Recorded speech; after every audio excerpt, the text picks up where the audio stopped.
Hello, people. We are here again talking transfers and talking Arsenal, talking the Premier League. I'm with both the boys today, and we're going to discuss this. I know we're a bit late, as always. We're never on time, but we're here now, and it's going to be a bit of a chill late night session because I know a lot of people's heads are hot, because Raphinha, etc. But we have a different take on it. I think all three of us have a different take on it. I don't think it's that bad. I actually think it's quite good. I think the amount of money that Chelsea were offering, but we'll get into it. First of all, how are you two, both of you? I'm good, man. I'm good. As always, but I'm good. I'm good. Yeah, bro, not too George? bad. I think a lot of the craziness that's happened right now is just um, people following the trends. And so I'm always open to try to explain things. And I was never a massive fan of this link. I always questioned it, much to people's chagrin. And, I think there's a couple ways that we can go from here. Whether you want to continue in the same vein or do something a little bit different, which I think we've wanted to do for a while. But yeah, mate, it's just typical transfer headaches. I just came back from like fixing my car, and trust me, I'm ready to negotiate. Put me up there. I've got some services down, added them to my insurance package, so I'm ready. Kick out Garlic, get George VAFC underscore in. You've put the and anyway, forget it. The the underscore isn't in the right place, but whatever. We'll Of his we'll, own we'll get a name. new one.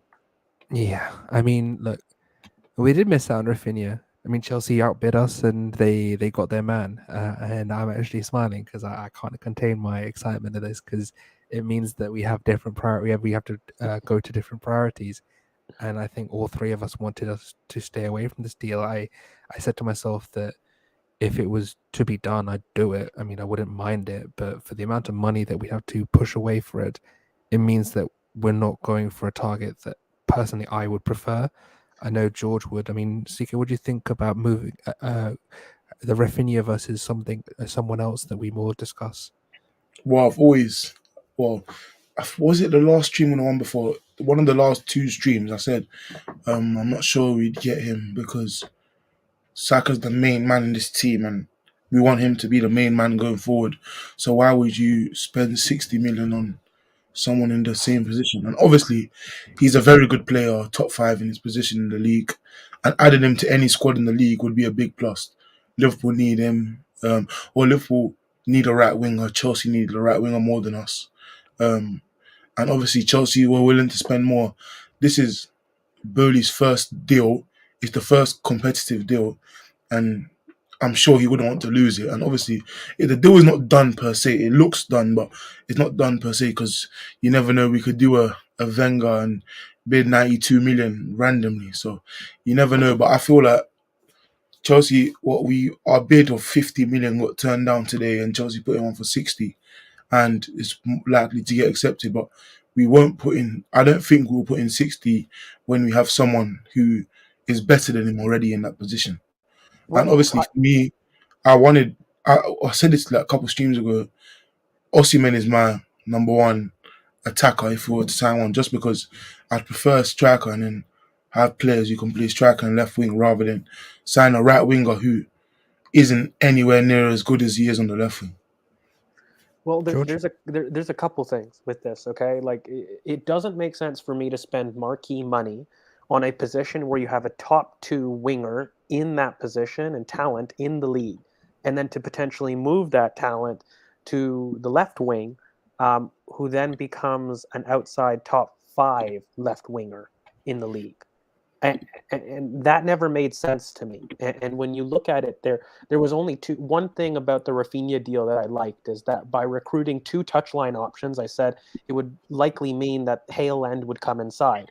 And whether or not you look at Gabriel Jesus, which again, it's tough not to talk about him because he's basically confirmed. And I think a lot of what you're looking at that play style should tell you some reasons as to why maybe you're not the Raphinha, in my opinion, never made much sense, let alone with Vieira, Odegaard, and Saka all in that role. And so, for me, really, what you're looking at is I'll try to stay away from Jesus, but even at 9, and let's say that you had Gabriel Jesus playing as a striker, something I don't believe he's best at. He's better on the wing, but even when he does play 9, he drifts. And so, ideally, to complement to Gabriel Jesus, what you wanted was a player that could have some kind of central presence outside the box, but then allow him to cut inside and have free movement in the box. And you're kind of looking more at not another touchline option, but more of somebody that can come inside and you play more of a backboard roll off. And why, Osimhen has been a favorite, not just of Chris's and mine, has been he's a central presence that likes to drift in the channels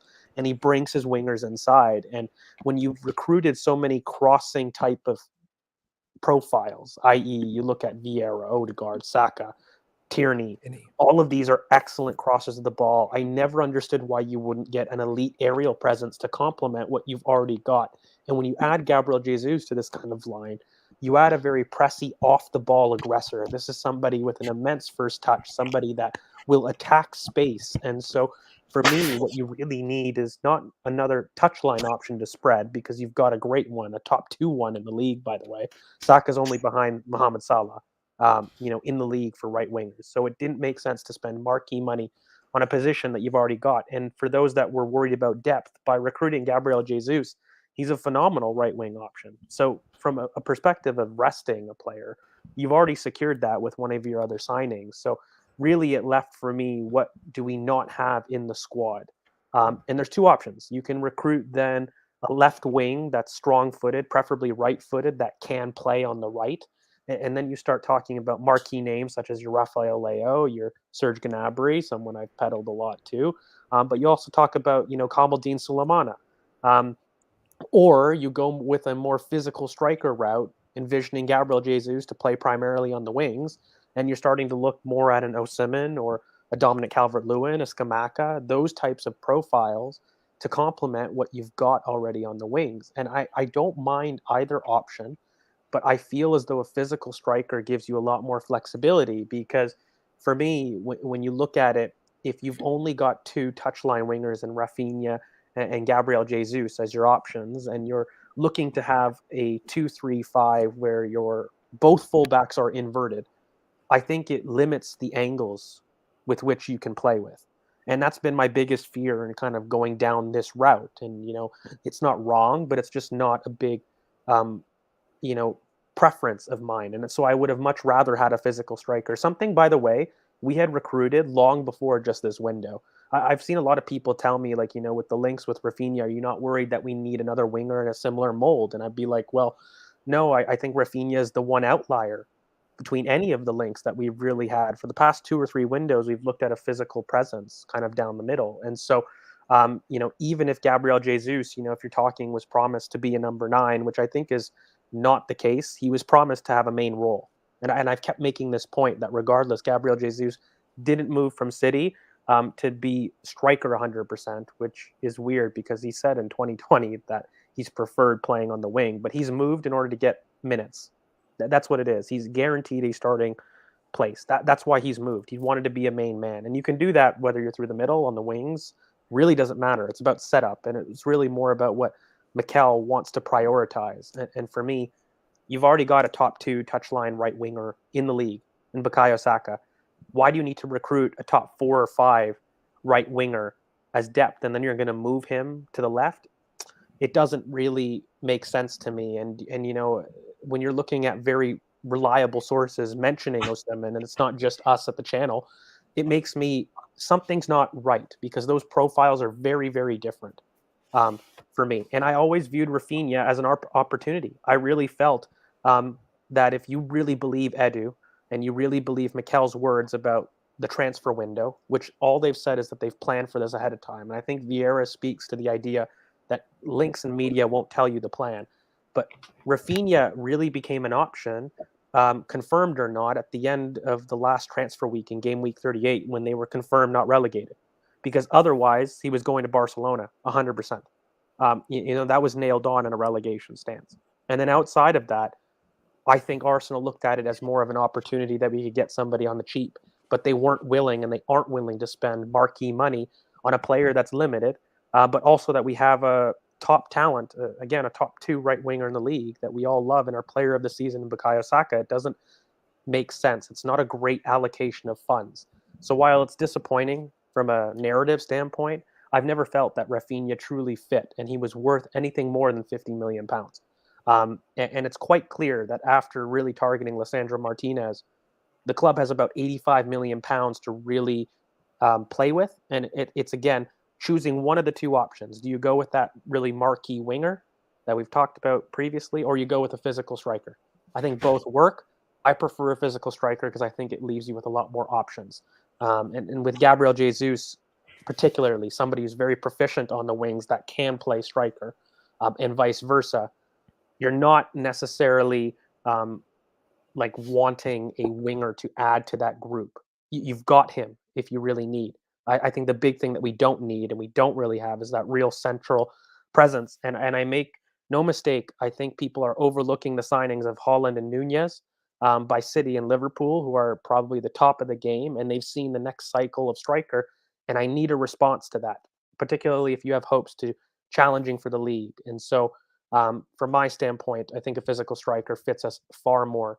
And you know, he fits what we need or lack in the squad, particularly if you look at Arteta's quotes of 90 to 100 goals.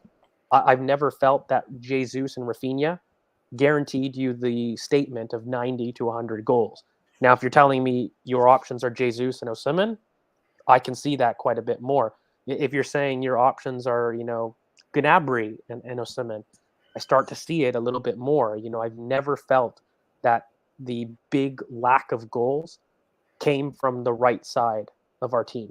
In fact, I think the right side is one of our strongest of the team. We really lacked a consistent left center presence in our team last year, and that could either be through the middle or on the left wing. And so, yeah, I think for me, I'm very much happy that we didn't press forward with the Raphinha deal.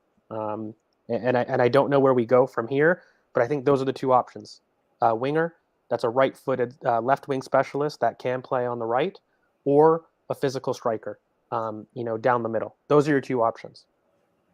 Yeah, I mean, for me, it's quite clear that we wanted to try to basically secure an opportunity that was presented to us, because the deal for Raphinha, I mean, it wasn't a secret that Barcelona was hovering around. And look, if you talk about asset allocation and you talk about what do you want to prioritize, the key for us this summer was addressing our attacking line. And they thought, okay, we can stretch up to this amount of money, and then if you go beyond that, it shows that we've lost that naivete that we used to have in the market, where we would just pay like the Pepe money, or look at not the same position, but look at Mustafi, or some of these deals where we just overpaid. We just paid the money in, or if we didn't get our targets, we just shut up shop. It was this time we had our limits. We had a secure amount of money allocated for this transfer, and then we couldn't get it done, and you move on.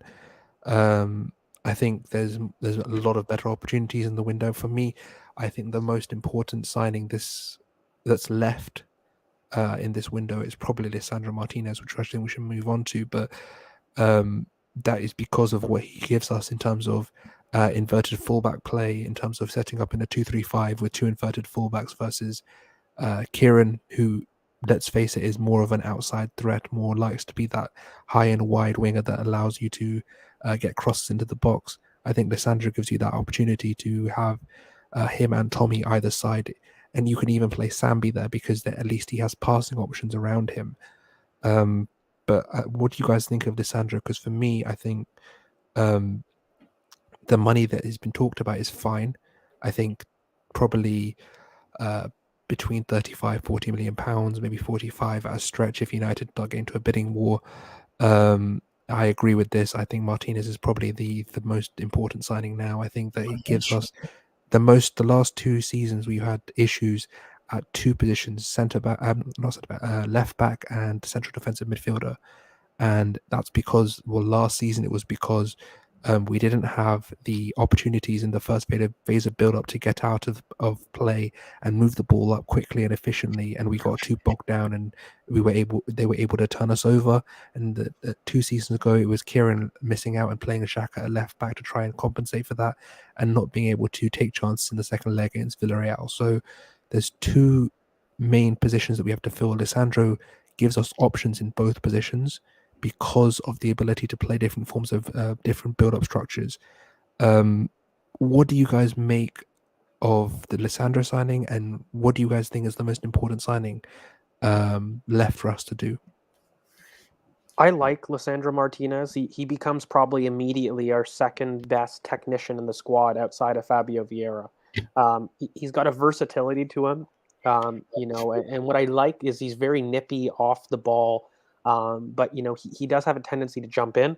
He has great recovery pace, is quite mobile, really good left foot, but he's really quite one-footed. And he's got an excellent long ball switch, something that I think our defenders and Ben White is really good at. But quickly, what I immediately saw with the Raphinha links with Lisandro is if we're playing inverted fullbacks in our 2-3-5, you need players that can switch wings really quickly to your touchline options to make use of that kind of qualitative superiority. But I don't agree that Lisandro, the name, is so important so much as the role of recruiting it. And we've been really, really good at targeting that role. And there's a lot of people on the market that I think could fill a role. I think Lisandro is probably the most versatile of the options linked because he's played at DM. But when people mention this, he's not going to play the role that Partey will, and it's very much the same kind of deep progressor, if you will. If you look at actually Ajax and how they play, even though he's quite small, he is really the aggressive one in terms of aerial duels. And when I'm looking at it, I think Zinchenko works as well. There's other inverted left back options that I think are there. It's just I would prefer him for his technique and his ability to switch play really consistently. That's something that I don't think that we have in the squad. So, am I really worried that that he's going to go to United? Not particularly, because not only are they a lot more heavy into timber, it makes more sense for them to recruit on the right side of their defense. That's the weaker side of their defense, not the left. And they're a lot more. I have to. Sorry, Ashwin. It is what it is. But they're a lot more focused on the right side of the defense as well as Anthony.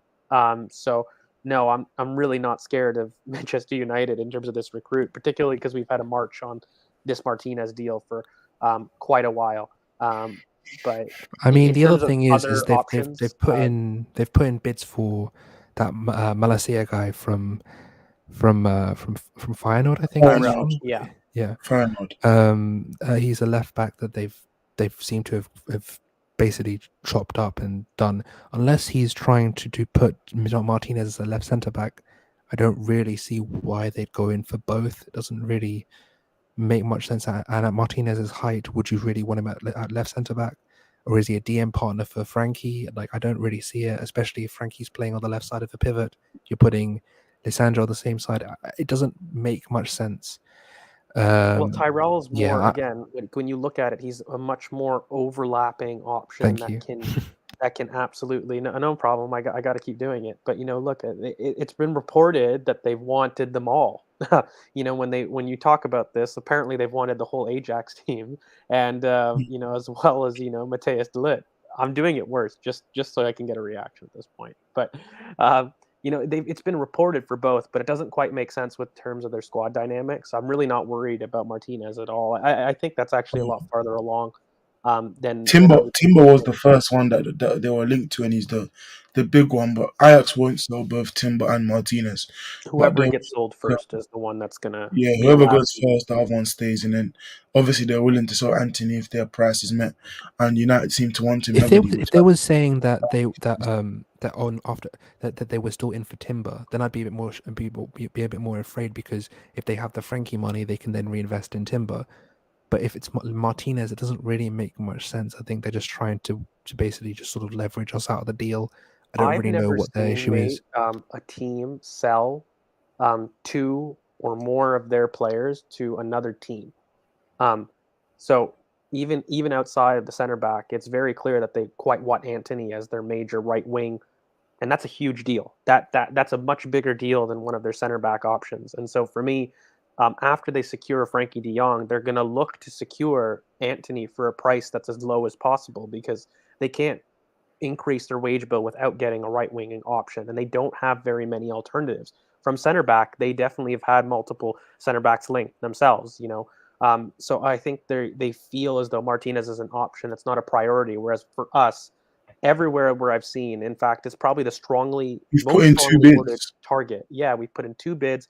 Ornstein has said it from time. Not even just that, all of the big guns have said that Martinez is a major priority for Arsenal. Whereas I see that from a United standpoint, they have looked at options at center back. He's not an opportunity. He's an opportunity. He's not a non-negotiable for them. So I'm really not worried about them. I think they're using their name to drive up the price. Yeah, There's no because doubt we about already that. put in That's my this thoughts. £45 million bid, and they do want 40 apparently. But I think we will get Martinez. But I don't think he's the most important signing we can make this summer, despite him being a big one, because he adds a different dynamic that we can create the dynamic on the left. Like Tomiyasu can play inverted left back, but you can't replicate it on the right if he does it on the left. So he does add a new dynamic to the team. But I do think the attacker we sign will be the most important signing, just because whoever it is tells you a lot about the direction of the team that the team is going. Like, for example, if we did sign the Raphinha, it would have been very clear that we would have wanted both wingers touchline majority of the time. Whereas if you sign Osimhen or a striker or even a left-footed right winger, they're going to be inside a lot more. So I do think the striker will be a lot more important than Martinez, despite me thinking that he's going to be a good signing. And for United, they're going to sign Anthony probably, and Timber they like him more than Martinez, but I don't know why they'd want either of them to play centre back, because they're both like 5'10" and 5'8", so that I don't know why they'd sign them to play centre back anyways. So Yeah, and it's also, I think, linked to the end of the window, really. So for us, we've looked at more of an inverted option. It doesn't necessarily have to be that, but I think in attack, there's a lot more things that are dependent instead of the inverted left back. I think it's more of just a rule, something that we need as an option, as opposed to like the plan going forward. I still think there's a lot of yeah, that's question marks from a perspective of trying to get 90 to 100 Premier League goals. If that's the demand, that is the signing that changes that. Not an inverted left back option that can cover in terms of Partey injuries and other injuries. Which, by the way, when people mention that, like when he did play as But an that's what's anchor, cost us, though. That's literally what's cost us, though, in two but current mate, seasons. he's not going to be a That's what's Partey cost us in 2 replacement. seasons running, though. he won't perform as No. I'm not talking about a any Partey guy. replacement. I'm not saying he's going to be a Partey replacement at all. I'm saying what it does is, for example, when you have Brighton at home, when Sambi's alone in the middle of the pitch, it gives him an option next to him in terms of having someone that comes from deep, is allowed to basically in that 2-3, you have the 3 instead of having just Sambi on his own, just getting hunted by Bissouma and Mwepu. You But actually have someone there Sambi next to shouldn't him. be there. And that's an Arteta thing where Sambi isn't ready to play that, regardless of He's not who. ready, but at least when he had, if you have someone there who's actually knows how to play the inverted left back role, you have someone that's actually a bit further I up the got pitch, somebody allows that's him to get I got in. somebody that's been doing it for years for us, and some people seem to forget in terms of Granit Xhaka. I would much rather Granit Xhaka next to Sambi than I would He just Martinez. doesn't. Arteta just doesn't want that to be the thing, or he didn't want it last season. No, So but the thing is, if that's fine, and I'm fine with that, but I'm saying in games when we have issues with Sambi isolated, and we've been playing this 4-3-3. I'm not talking pivot. I'm talking when we play this 4-3-3, and we've had these naive moments when you have someone there that's able to sit next to you and who knows how to play a left back role with efficiency, a great deep progressing passer, someone that's able to basically get out of tight spaces and move the ball forward. That's what we missed in those 3 games. But that's That was also not what happened. Martinez, mate. Like again, I need to be very clear about what you're getting with Martinez. You're getting someone that's very efficient technically in terms of opening himself up, but he's very rash. He commits, and he's got a lot of wide aggression. He does he's commit. got good In terms recovery. of True. somebody that Recovery. gets them out of tight spaces, that's not him. And the times that he's played DM, he's been the one that they've left open to progress the ball. It's a very different role. It's like No, but I'm not asking, talking. I'm talking about him being the inverted left back, moving as am into the I, center of the as am pitch. I. Even if he is in that role, he's not somebody that's going to get you out of tight spaces. That's not the type of player that he is. And so it's less about the profile as opposed to the name. Like that's the debate that I'm not having here. Like I think inverted left back is a necessity of this window, I don't think it has to be Martinez. You can sub 3 or 4 other people that I think absolutely fill the role really well. They fill the gap in the squad really well. The thing I like about Martinez, though, is he's got that long ball out that is something that's missing in the squad. That's something that I do Yeah, like well, about that's him true. specifically.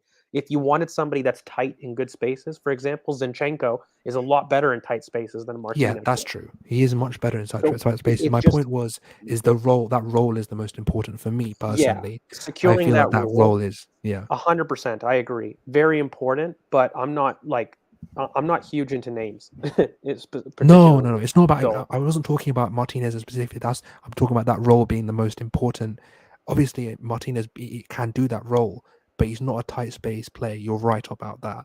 My issue is that role is what has cost us in the last 2 seasons because we haven't had that security on that left hand side in the sort of We rear haven't end had of the the option, team. not necessarily the security. I just don't think. Oh, we have had the option, but if you put Xhaka there, you just take away from the midfield. Yeah, So that's just what I'm saying. the thing is that we need the option for Arteta because he will want to change, and he tactically sometimes he goes places where he needs certain roles, and if he's gonna Mm. bring in Martinez, it's good that we have that so it doesn't take away from the midfield. So we just need to fill the squad and make the squad as well rounded as we can. But I think we should do that not to the detriment of the team, which I think Raphinha might have been because we needed more. Because he didn't necessarily take the ceiling of the team up because he's not better than what we have. He definitely raised the floor like a lot. Like having Raphinha there as your backup right winger is probably the best backup right winger in the league. So, but we needed a level raiser, and I think a striker or left wing would be better suited. Like someone said in the chat earlier, Rafael Leao, who I think would be an elite signing, but he's not leaving after winning Player of the Season. He just isn't. So yeah, for No, me, he's not. we're I probably would gonna I would get. have had him struggling leave to go to Man City. Never mind us. in Like terms of he's Mascherano, very. if anybody, sorry, just really quickly, he has his versatility, but the calm aggression that you get with Mascherano Yeah, the indoors was is not not there. Maybe an early Mascherano, because Mascherano went through a lot of work, by the way, to get to the player that you did see Barca. at Yeah, Barcelona. In terms of what he was a lot earlier, maybe you could see it as an earlier type of a Mascherano signing, but he went through a lot of controlled aggression in wide spaces and learning that. I think Martinez still, the reason he's called the butcher, by the way, guys, is because he likes to leave things on people. He's not necessarily someone that comes in calmly to usher you out of play. He is full throttle. And I think you need that in those like kind of half spaces if you're an inverted fullback. But there's a lot of stuff that he'd have to learn to really maximize that role. But I think at 34 million pounds, it's definitely something that was really good. it's worth it. Yeah, Yeah, I mean, ultimately, when you're looking at it, it's not just Vlahovic in January as well, Alex. I'd even argue the summer before when you look at the interest in Tammy Abraham, the interest in a physical striker has been and something that's Isak lingered for at to a least, certain extent. yeah, Alexander Isaac. Those types of players that are 6 foot plus have been the interest of the club for over a year and a half at this point. And not only that, again, I keep referencing what did Liverpool and City just do? The top two of their game in general. What type of striker did they choose to do their rebuilds with? They chose to do it with a Haaland and a Nunez type. I really think that the next title challenger needs to respond with a very similar type of profile. Now you can do that with different ways. Like Osimhen and Nunez and Haaland aren't the same profile of player, but they're the same 6 foot physical presence, and they do it in different ways. But I think that's the next cycle of football, and I've been saying it for quite a while. So for me, I look at our squad and I don't see somebody. In fact, Eddie Nketiah, who we just signed on a new deal, and we talked about it last video, but he's also somebody that could have a presence on the wing. He doesn't need to be a central striker. Like we've seen it. He's done it very effectively with Everton at left wing, and he changed the game. And so for me, it's not a matter of what we lack there. I see much more or greater lacking in the central presence of our team, especially outside the box. And I'm really happy with Jesus because we'll talk about him later, but I don't want to get too much into it. But what we increase with him is off the ball aggression and immense movement in the box. So whoever you get is going to work as long as they're met with a complementary person that can do stuff in the center zones outside the box. because that's just what Jesus doesn't provide. Even at 9, even if you've promised him the role of 9, you need somebody that's able to give you that central backboard to let him shine. Because when he played at 9, Foden and Kevin De Bruyne was the central reference through the middle. So, yeah, for me, I'm really not thinking that the window, just in general, because I do want to move on to the other targets. And we'll talk Arsenal later. Don't worry, boys and girls, if you're there. But we'll talk other transfers, because I don't worry about this transfer season and this window. I think we've been extremely proactive, and we simply, at the Raphinha note, just to tie it off with a bow, have walked away from a deal we didn't feel was value for money. And it's as simple as that. I don't. And it's not the first time though, because last summer we did it with Buendia, and Yep. we saw how that turned out. And obviously with the Raphinha deal, like, say it's 65 million. If it was structured in a certain way, we'd definitely do it. But they said they want the bulk of that deal up front, which, if it's a 60 million deal, the bulk is probably over half, so 40 million up front, which is a lot of money that takes away from other small deals you could do. So it just isn't value for money. And Chelsea always spend a lot up front, and they're struggling for it. And I was thinking about it earlier, but have they ever had a 50 million plus signing that really banged? And apart from their number one, I think, is Jorginho, which is crazy to say over the history of that club, that 50 million plus. Jorginho or Havertz is the best signing. They've made over 50 million, but we'll see if Raphinha can change that for them. So from moving on from Leeds wanting all or nothing, we move on to the other deals in the window. We've got, what have we got? Liverpool, City, Chelsea. What do you want to talk? I think Liverpool is one of the more interesting ones, because they've changed their play style. Klopp has gone back to his roots with a Dortmund-esque kind of, like, people keep saying I'm a pivot lover, but he has gone back to that type of striker. He's replaced Mane, and Firmino effectively with what now is Jota, and they sold Minamino as well, but they replaced him basically with Jota, Diaz, and Nunez. That's been their next move, and it's between Diaz and Jota that I think he's trying to find his Marco Reus, and he's going to use Nunez as a very early Lewandowski type of player. And if anybody remembers very young Lewandowski, he is very similar in terms of a striker who avoided the center back challenge, went wide to kind of isolate fullbacks and attack inside. If anybody remembers those early Polish tournaments, that's what he did to great effect, and they had to coach him to be a central presence. But they're going back to a very early Dortmund model. I think they've also got Calvin Ramsey as well. From a right back. With a very similar profile to Trent Alexander-Arnold in that kind of whipped cross from that half space. Not to the same quality, but they're recruiting pretty well in there. You can't buy the quality. No. You can't, but at the same token, they were missing a right center midfielder, which I think is going to really bite them in the ass. And they're not just missing it; they targeted Fabio Vieira quite heavily, and for very good reason. Fabio Vieira would have been a phenomenal signing to complement that kind of Liverpool mold, where you're looking back at those number 10s between Kagawa and Goetz, that floating 10 presence that was in that half space, That's Fabio Vieira. That was the technician, and I could see that very, very clearly. And I don't think that they're going back to that single pivot mold that he was at the beginning, especially with Nunez.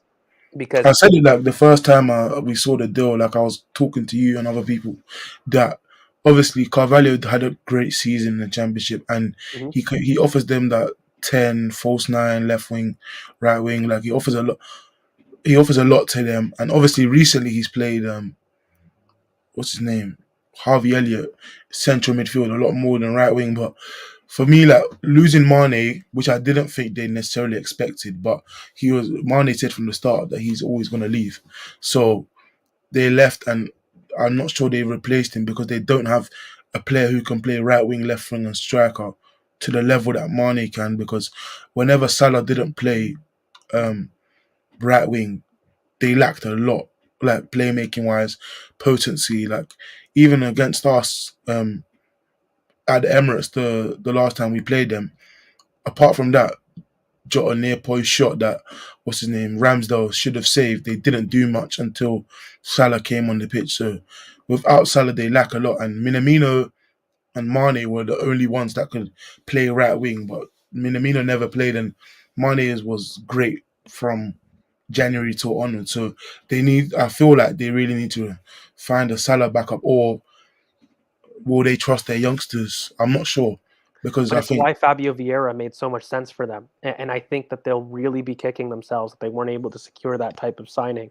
And by the way, we secured it for £20 million below his release clause, which was crazy business by the because transfer team. they even wanted, it's not just Vieira, they wanted Tchouaméni as well, which was their biggest target going into the window, and obviously he's gone to Real Madrid, and then Vieira was after him, and then obviously Nunez for what 70, 80 million, whatever they signed him for.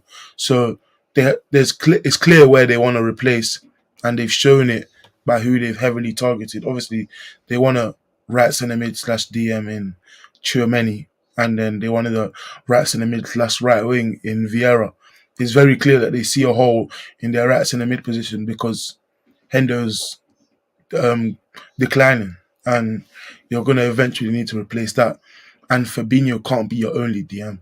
Well, the odd thing is, too, from a Liverpool perspective, is you got to really wonder, is Curtis Jones a major part of the plans going forward? And are you going to recruit majorly at right center mid, or are you going to be looking for that presence? Because another name that, I actually want Arsenal to really look at is, I've talked about him before, Carney Chukwuemeka, at Aston Villa. That's your best pronunciation so far today. Oh, thanks, bro. I'm trying. He bangs on Football Otherwise, I Manager. get I'm not gonna murdered lie. for that one, He right? does very well on Football Manager.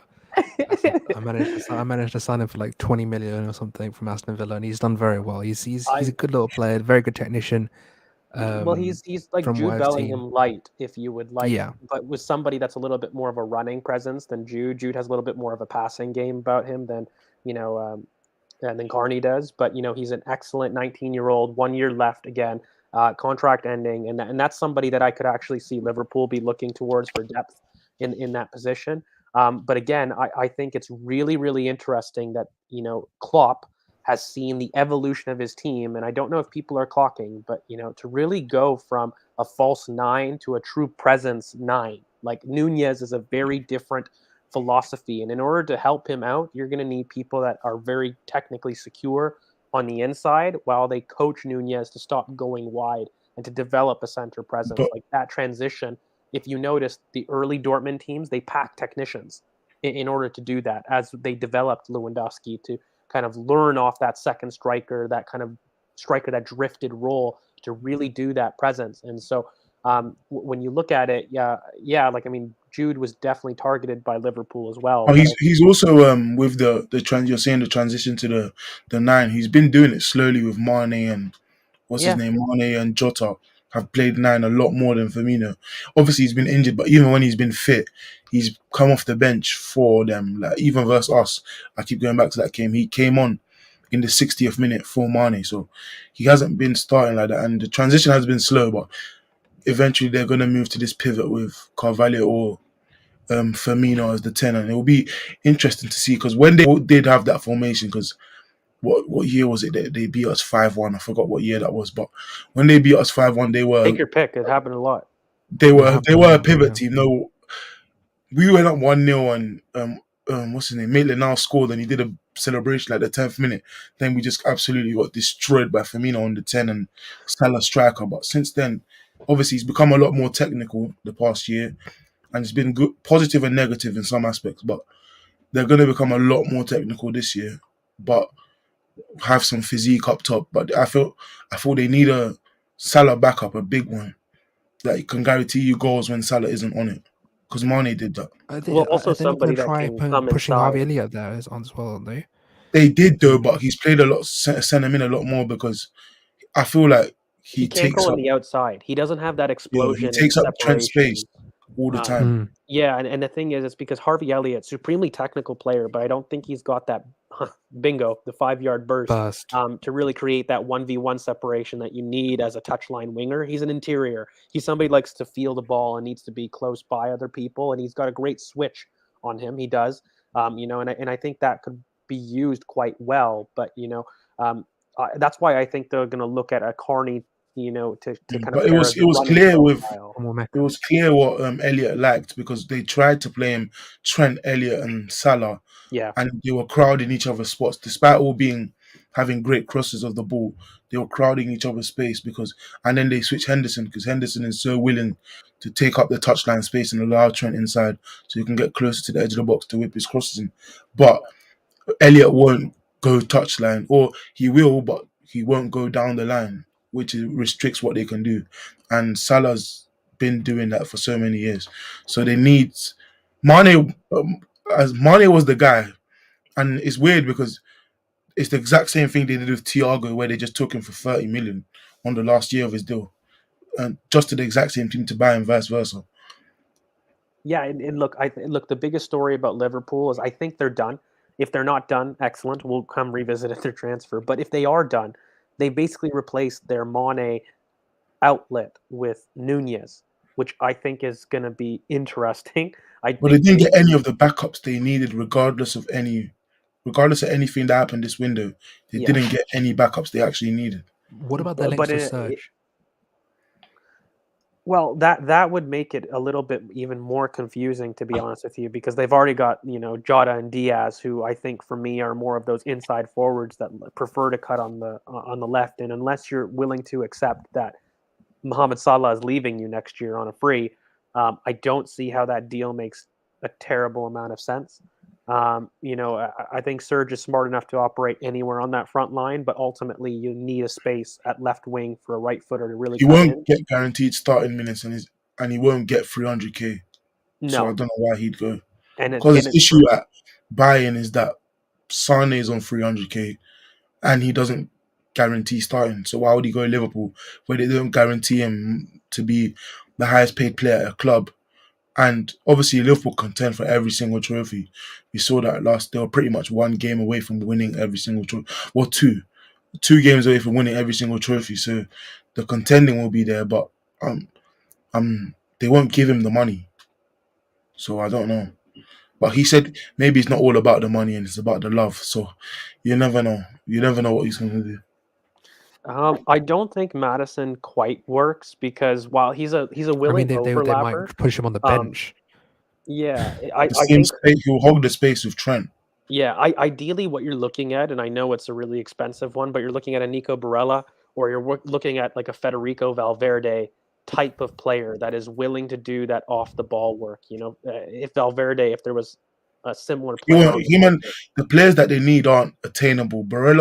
Klopp has tried to buy Barella every single year since 2017. Yeah. And he can't get him.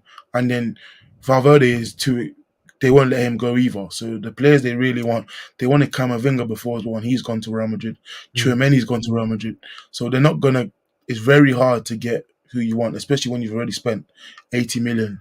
I think fundamentally what you're really going to want in that, if I was a Liverpool manager, is you're going to want a running profile that will selfishly go into out to give you the space that your Trent Alexander-Arnold, your Calvin Ramsey is going to want to demand at right back, but also give your touchline winger to push him inside. So whether that's Salah long term or whether they buy an Adeyemi or a Moussa Diaby, that type of touchline winger to keep up that profile, regardless, you're going to need a center midfielder that's going to be a runner to complement that side, because they already tried to find a passer in Elliott and that didn't work. So you need somebody that can be unselfish and do the hard running on that side. And they Henderson. basically need a better Henderson.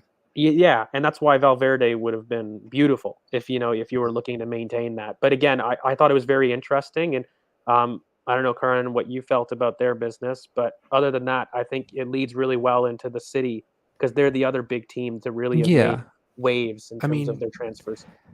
In terms of Liverpool's business, and I'll move on to City and I'll give my thoughts on City, but for me, Liverpool's business is interesting. I feel like Nunez is very much a case where you have someone that is known to be basically a two-striker man. You need to basically try and mold him, as you mentioned earlier, into that one central striker presence. My thoughts on it is he might try playing Carvalho closer to Nunez to try and make him feel a bit more comfortable before moving him back and moving him central, because at this moment in time he's just got this knack of just drifting left, even in the press. If you've seen my I did a thread on Nunez when we were linked to him, and in that I said that he has this ability even in the block. he drifts left. He has this ability to really want to hug the touchline and link up play, and then make those out to in runs, hitting the centre back fullback channel and running behind that way and get his goals. But my worry for them is, if you're going to play a 4-3-3 or a 4-2-3-1 with him up front, you need someone close to him to really help him adjust to that role. You need to reduce the spaces for him to run into, because he needs to know exactly his movements off and on the ball, because I feel like you're going to have to program him to do those instead of, just let him run free. There's going to be a lot of role changing for him. So keep the distance short for him, make his bursts occur in the right places, get him in the right areas, and he can do his thing. His technical security is also, we've all seen his touch is a bit on and off. I think that there is issues there, but I think he's a good signing.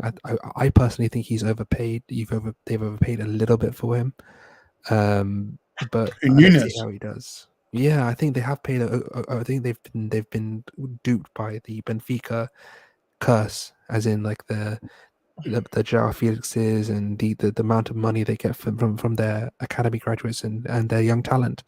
He really has. I would have paid about 10-15 million less. I don't know about you guys, but I don't think they could have. That's the. I I don't think think this is the thing. that comment you're going to associate with 90% of the targets in this window. Yeah. For example, even with us, with Gabriel Jesus, 1 year left. I love the player. Is he worth 45 million pounds at 1 year left? I'm not too sure. Same as Raheem Mane, Sterling- 35 million pound. Yeah. So 1 look, year 10 left. to 15 million pounds is lower, but this is what you get for completing deals earlier than everybody else. Yeah, and it's fighting the such a crucial window to do it in as well, because the season is so soon. You need your players in for preseason. We don't want another. I mean, Liverpool and every other team must have saw what happened to us last year when we had our issues But to start the season. So yeah, no, and so I think it's not a big deal. I think if you've got the finances and he's your choice, you go and go for it. Yeah. Yeah, you basically pay the money. In terms of City, I think that. Sorry, really no quickly. no one's complaining about anything. Yeah, here. you bring it No, up. he was just saying that everyone on their 1 year, everyone with a year left is being paid for more than they could be in a different Yeah. window. Yeah, In a and different window, you're I going don't to think end up that's well as paying a much. lot more because they're players of value. So their price is not necessarily they're realistic. It's just the market value, and that's Yeah, actually the market's gone. It's been like the top level players are a lot more expensive because there's not many of them on the market at the exact Yeah. same time. Like Mane being on the market with 1 year left is obviously he wasn't going to go anywhere but Bayern, but because he's Mane, Liverpool could raise the price from the 20 million that they initially wanted to 35, just so easily, just because of the name.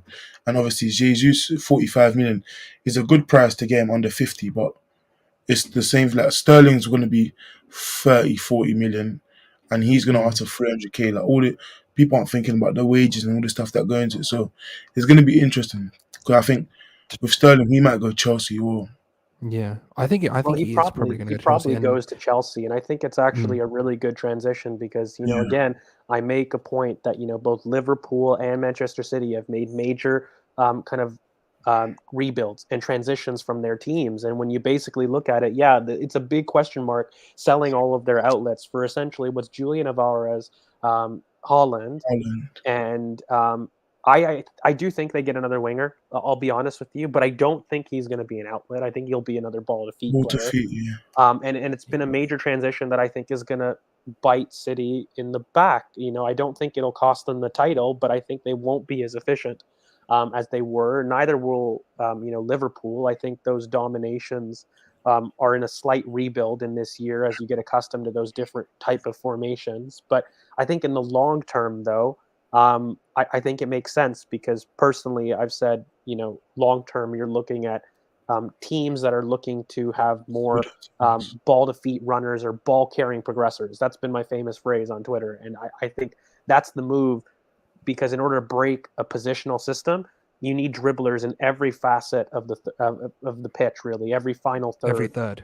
You need a dribbler to get you out of those positions. And I think that's what he's doing to the max. Pep Guardiola, he's essentially getting rid of your runners off the ball to really recruit as many on the ball dribblers to break down those systems and those low blocks. And But the it's thing is with me, interesting. like with that dribbler statement, obviously Sterling hasn't been allowed to carry the ball as much since No, 2020, 2019. He hasn't been able to carry the ball as much just because.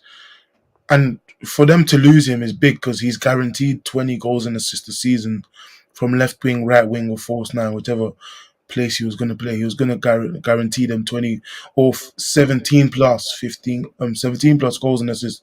And Jesus is guaranteed, 12 goals and assists. So they're losing a lot of goals and assists. And they're banking heavily on Haaland producing first season. Like he has to produce a lot of numbers because Grealish won't be that. He won't produce I as find much. the Phillips deal more interesting, to be honest, because I No, don't Phillips. think Phillips was going to happen anyways because they wanted Rice, but he was too much, and Fernandinho's gone. So you have to But get the other another thing D. is because they've got Lavia as well, haven't they? And I feel like Yeah, but he, you need like, another I don't know. profile of DM just in Mm. case because in he even though Pep doesn't like it, he knows how to win UCL, but he doesn't want to. He wants to prove he can win it the other way, despite himself knowing the way to win it. Because we saw versus Real Madrid that Kyle Walker was about to get stretchered off twice in the game, but he forced him to play 90 minutes just because he knows how important that transition control is. But he still plays Rodri and Gundogan DM in the biggest UCL games. So he knows how to win it because he did it with Yaya Toure. He knows how to win it, but he just doesn't want to do that way. But he knows the profile he needed to do it, which is Phillips, 45 million when it's half the price of Rice and he's not necessarily half the player. He's not that good, and I don't think he's a great signing. But but you know they what he does do, Chris, is he very similarly to Kyle Walker, he's a player that's used to defending large amounts of spaces when you've got the team emptying you alone. And I think he's somebody that knows how to receive and get rid quick. I don't think he's necessarily the most progressive option in the world, but with Bielsa, he's had to defend acres of space with people going and committing themselves forward. And he's been shown to do well at wide spaces. Like he's a very good, I call it the accordion player, somebody that can start central but really meet wide very quick and shrink back into a low block. Like those types of players is something that he's clearly targeted. And with Romeo Lavia, he's a very exciting prospect, but he's nowhere near ready to he's still a start. prospect. Yeah. And he's still a prospect. He's somebody that you want to work in for another year. But Yeah, I think Calvin Phillips gives you that bridge, that stopgap in order to really do it. But But the thing outside is, of with the you're going, no, go on, go on. yeah, no, I was just gonna say, like outside of that, like the really interesting one is Julian Alvarez, who's got excellent ball striking, and outside of Holland, I think is gonna be their little project Aguero, somebody that I know him quite well because I really like Marcelo Gallardo, as most people know, and I watch that team quite a bit. But one thing that you'll notice with Alvarez is, he's somebody that will take a shot from anywhere, and they've replaced outlets with somebody that are quick, techie ball strikers. And that's even Holland to an extent. He's somebody that runs the channel and will take a shot at anything. Part of the reason these guys get so many goals is because they take 30 shots a game. And yes, that's a little bit facetious, but they've basically replaced knowing that they're going to control the dominance of the ball. But instead of having people that run into space, they're going to have ball strikers from any area of the pitch. And that's kind of what they've worked towards. Now, will it work? I'm not too sure, but It's a big risk to take, a big one. it's a I don't know huge how you risk. get all those, both Alvarez and Haaland on the pitch. You Like, don't. what They do we don't. do? They're They going to don't. play Grealish, one of them, and then Mahrez or Foden on the I'm right wing. thinking Foden left wing again. Foden left No, wing. he won't. He needs. Haaland. For me, like what annoyed We, me we last have, by season. the way, we have the best Kyle Walker replacement in Brook Norton Cuffy, and they're going nowhere near him. But yeah, in terms of Yeah. a person on the market, it really is Brook who could be the best replacement long term. The thing is with the team, like Kyle Walker is so important How are we? because How are Cancelo, you? Cancelo can't How are you defend balancing that one thingy? v How one are you so balancing that well. front line though?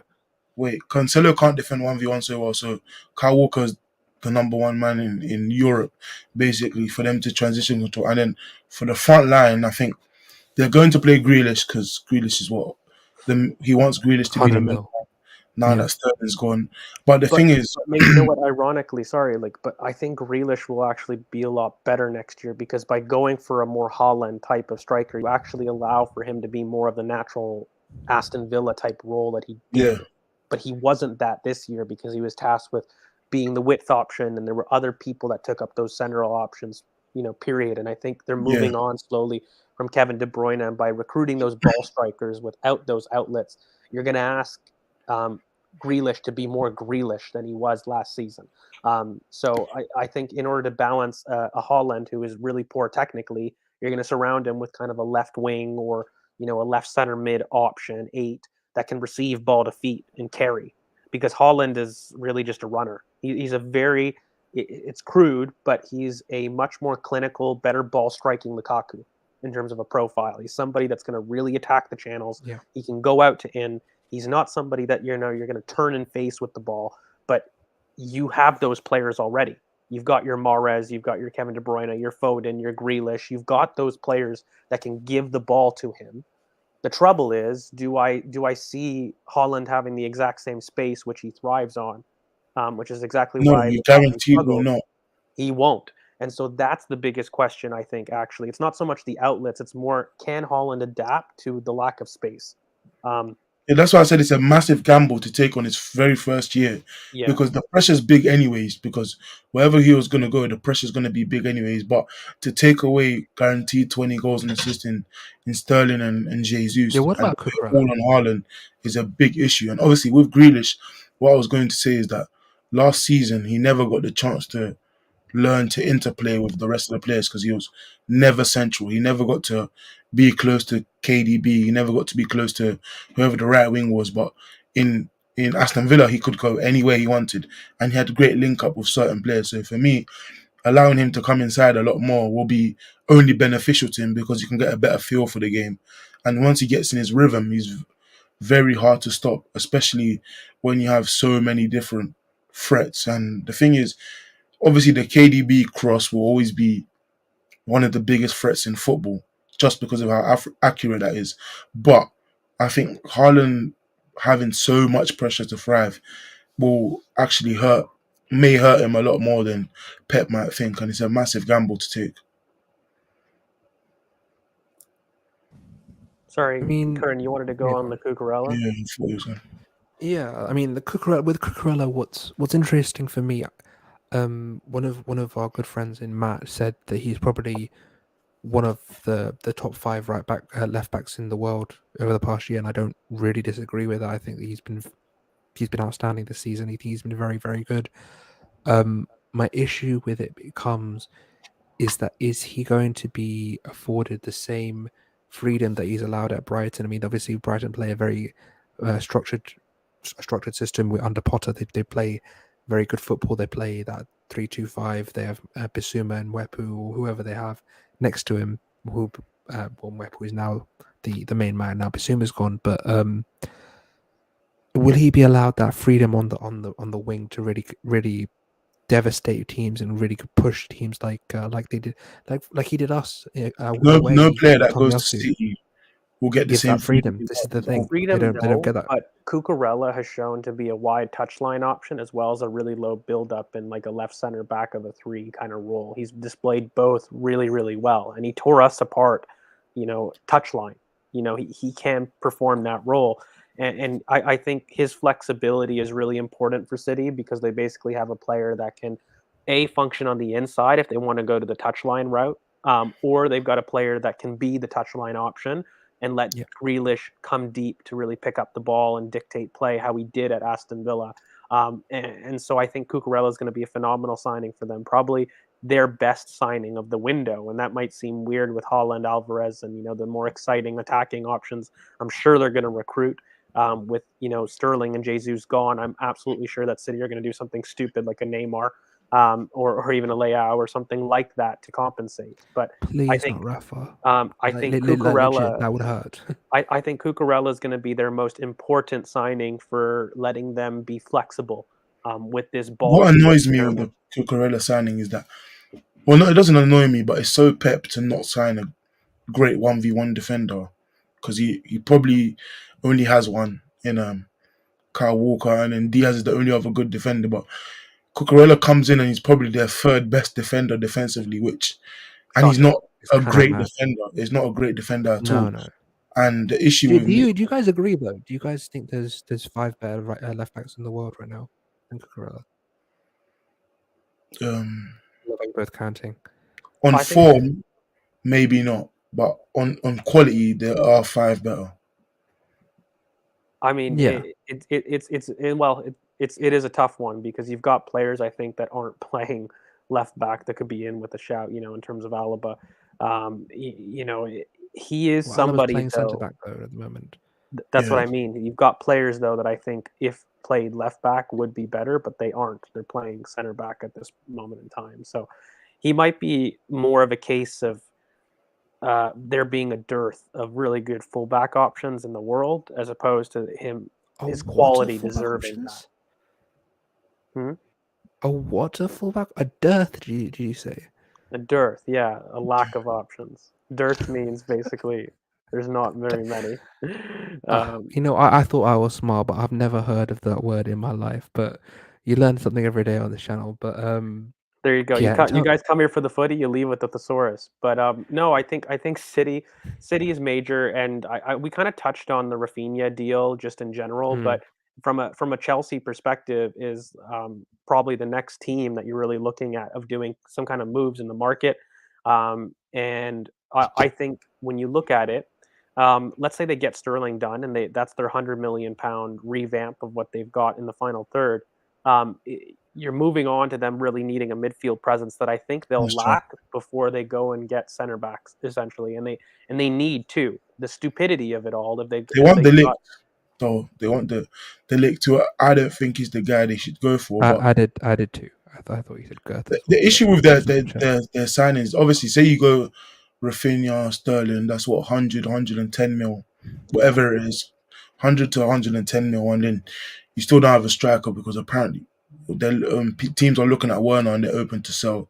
So say they sell Werner, they'll have Havertz as the literally only 9 option.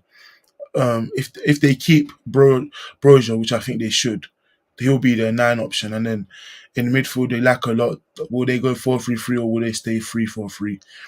I hope they stay 3-4-3 because I think they don't have the midfielders for it anymore, and they just don't have the centre backs to defend wide spaces. Like Rudiger's gone, Christensen's gone, Thiago Silva's old. He's getting older. So they need centre backs. They don't trust Levi Colwill, so they're going to have to buy. Because if Chelsea had actually trusted their academy graduates, they'd be a lot closer to a title. They wouldn't need anything. They'd have Colwill, Tomori, Guehi, Livramento. They wouldn't need a backup for James. They'd have, obviously Cho got injured, but they don't trust him anyways. Brozier would be in the team. Gallagher would be in the team.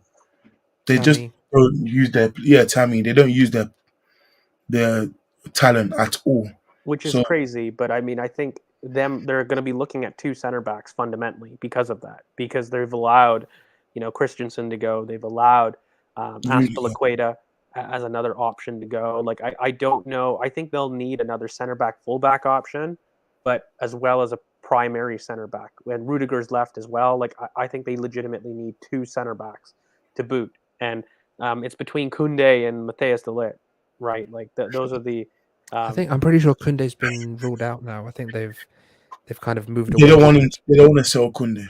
They don't. Well, yeah, I think that's more of just a selling. But in reality, it's one of those two is going to be their right center back. But I think they do need a left center back option, and they need somebody that can fill in for Chilwell as well. So ironically, I could see a Martinez being really useful left for center them. back, didn't they?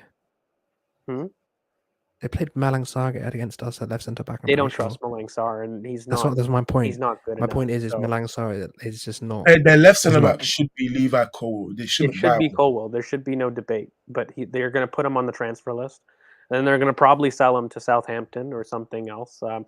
And they're then going to want another left getting center lucky back. with these. First Livramento, now Colwill. I can see. He just said Southampton for the sake of it, I think. For the sake of it, yeah. I know. I didn't just mean. I just. Yeah, they're linked to Ake as well. But there has been actual links to left centre back / left wing back, which is dumb to go for Ake now because when Man City bought him, they had first rights to get him, but now he's going to be more expensive, or the same £40 million.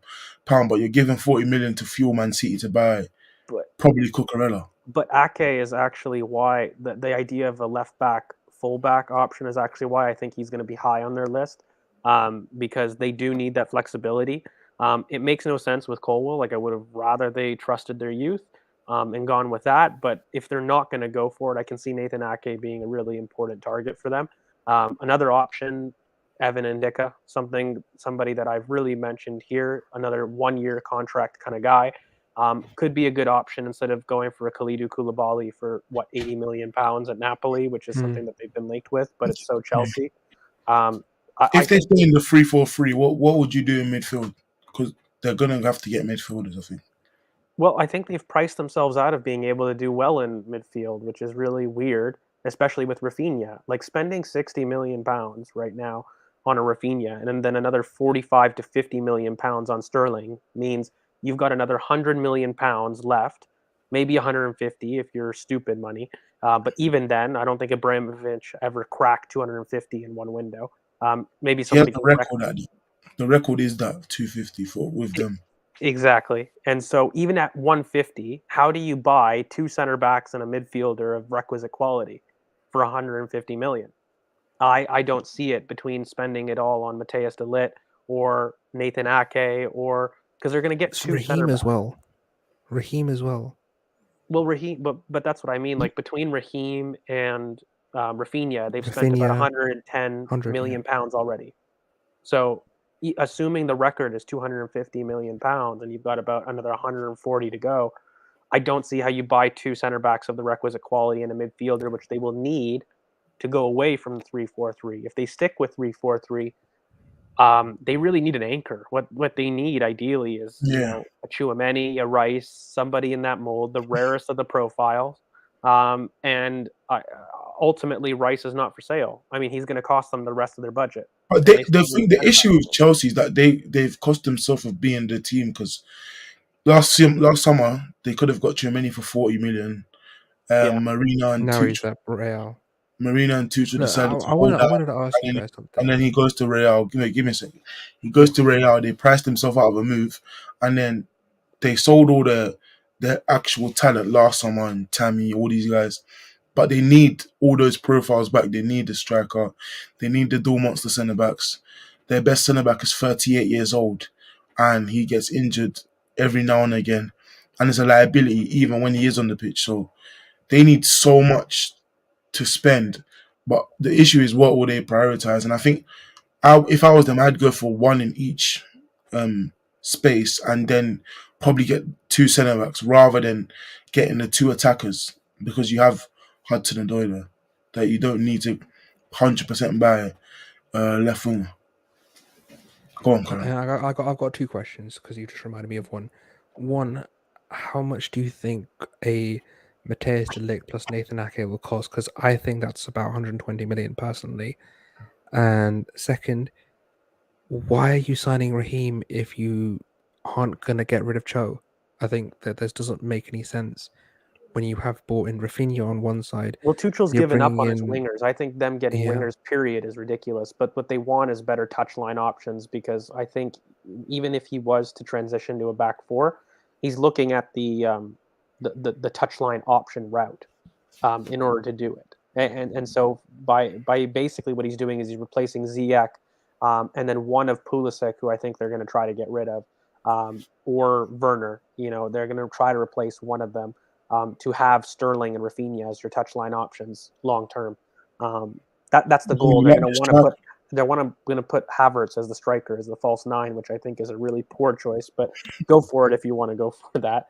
But the biggest mistake I think is not addressing the midfield, and they've kind of needed it for a while. A box-to-box DM kind of presence. Cheek to Toure, somebody that was bought by Palace, has been perfect for them.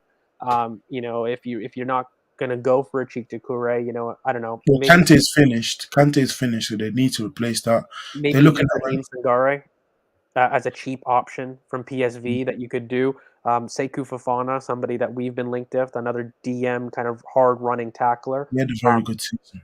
Who had a very good season himself. The issue is though they like some of the links though, like obviously like the Ronaldo links and all these guys, that a lot of what they do is they don't use what they have, so you never know where they're gonna go. Like We don't know if they're just going to up and decide we're going to implement Broja, Gallagher, and Colwell. We don't know. And if they do decide that, it'll be very beneficial for them because then you can spend money on what you actually need. But because they actually do, I feel like they actually do need a right winger. Like regardless of if they trust their wingers or not. I think Cho you can trust for the future, but Ziyech you can't. So they need a right winger, and then, but they're gonna get both sides, and Sterling's better on. I feel Sterling's better on the right than the left, so they're just gonna keep doing this to your squad, which I'm happy they're doing it. But if I was a Chelsea fan, I'd be like, what are we doing? But Well, do I you not think think I've with always just felt that Sterling Raphinha, would never. Sterling, I felt that Sterling would never be on the right wing just because of Reece James. And if you're looking for a touchline right winger option, you definitely need one that would want to cut inside to allow Reece James the overlap. And I don't think Reece James is the same underlapping as he is overlapping. And you basically cut a major point of what makes Chelsea great and what their major attacking threat of last season was. So for me, Raphinha made a lot of sense, and even Sterling as the touchline left wing option. But in order to support these kinds of players, again, these outlet, low touch type of players, what you really need is somebody that's able to attack the back post. And ironically, Gabriel Jesus in the role of a Havertz would have been very, very good. But They're also linked to Richarlison, actually. I forgot. no, but the who's thing another is, outlet right? again, who's another outlet though on the left wing. So it's a very confusing window. I think after this 100 or 10, 120 million pounds between Sterling and Raphinha, they've got the same to do on three positions. And I don't know where they find the money from a center midfielder standpoint. That's going to probably have to be somebody that they do a risk on. And I think they won't risk the center back, which again is stupidity. What they really should do is trust Colwell, get a really good right center back presence. I probably wouldn't go with Koundé or Matthias de Ligt. I'd like Tapsoba a little bit more, but you take your pick about what right center back that you want, and then you spend the rest of the money in midfield, and you trust Colwell. That should be what they're doing, but they probably won't. I see two center backs, and I don't know if they get another midfielder. I think that'll be too late. Because the thing is, what I was going to ask you guys was about 110 on Raphinha and Sterling, and then about another 120. I would say, just estimating on Matthias de Ligt and what do you call it, the Nathan Ake, because I don't think Juve will let him go for less than 80 million euros. I think something around there, 70 million pounds, something like this, and then Ake about 40, so say 110, and then that's 220 just on those four players. Are you then going to say we're going to break the transfer record, spend another 110 million on Rice or something like this? I just don't see that being feasible or even worth negotiating, because that's not going to be a transfer that's going to be less than maybe 110 million pounds at this point, because they just don't need to negotiate with you. Why would they need to negotiate?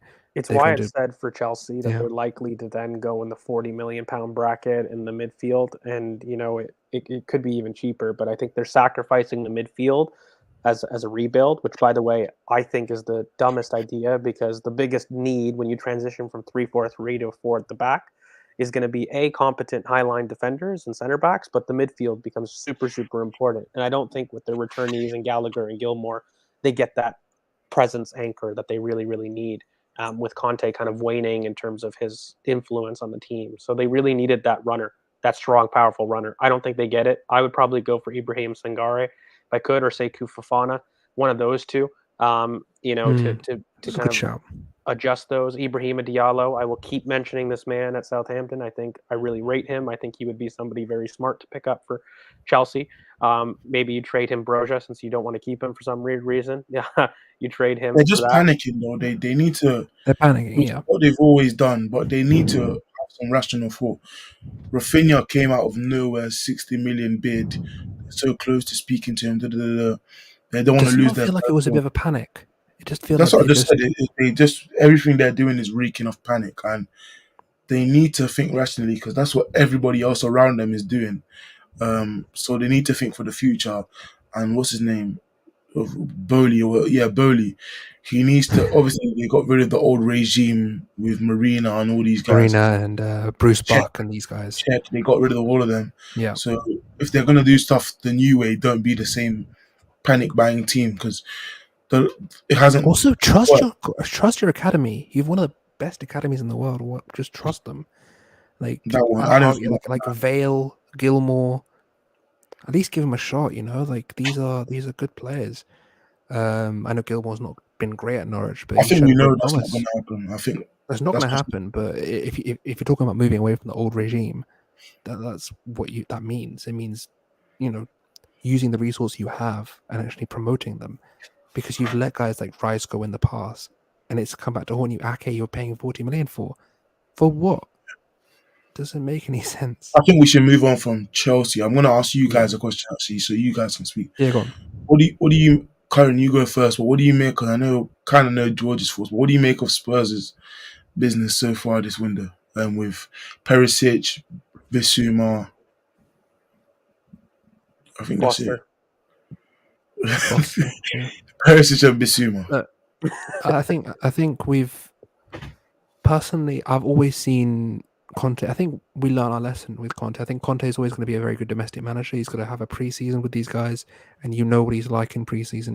He's an animal in preseason. And my issue with them is quite clear. They need to recruit for if Harry Kane goes down, and they just haven't done it so far. If they do that, then great. I think they fair play to him.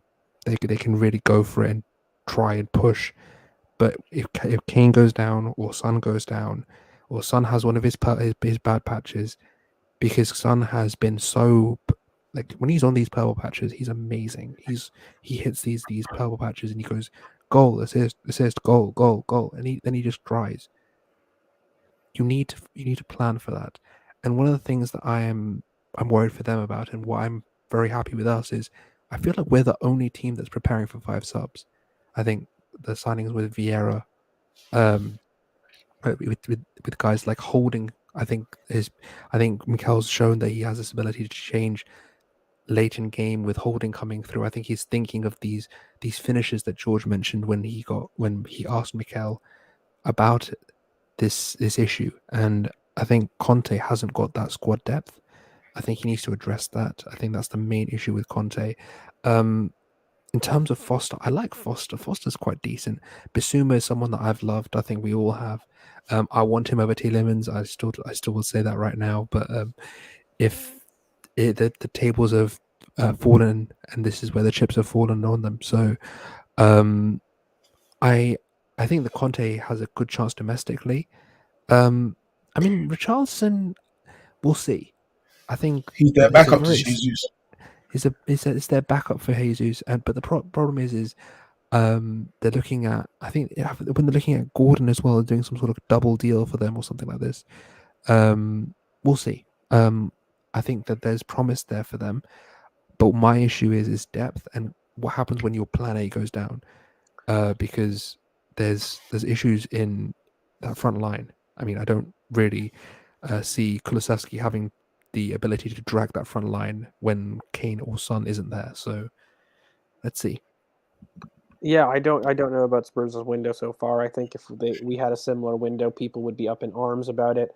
I think Richarlison is a smart signing. I don't think the money for Richarlison is smart. Anything above 40 to 50 million pounds is something that you're overpaying for the type of player he is. But he's absolutely somebody that can, I think, with coaching, fill in at striker. But there's a big transition leap that you're making there. I think he's got the tools for it. I've suggested it in the past. But I think from a player perspective, he's not somebody that I think fixes a hole for them as much as I feel they need it in midfield. I mean, when you're really looking at it, Bentancur, Højbjerg, and Basuma is a very flat midfield. I think I need somebody with a little bit more presence. Again, some more ball carrying ability, but also somebody to thread the needle a little bit more. I think they need a little bit more creativity in that midfield. It seems very flat to me right now. So if I was them, I'm wondering what Ndombele does too. By the way, I don't think he's committed away from Spurs. Like, he's still under contract with them, and I wonder if maybe Conte is looking to bring him back from the cold, and then have Basuma anchor with another person in left center mid to kind of balance out that 3, which wouldn't be too bad. But again, Conte isn't somebody that really does that. Ideally, you'd probably see a Basuma and Ndombele pivot. See where they go from there with Perisic as the wide option. They keep their front 3. That I think could work pretty decently. But I think they don't have any like-for-like replacements for those players. So anybody goes down injured, when we know Ndombele's history, that would be a worry for me. So if I was Spurs, I would probably be looking at somebody more creatively down that right center midfield that can really help out.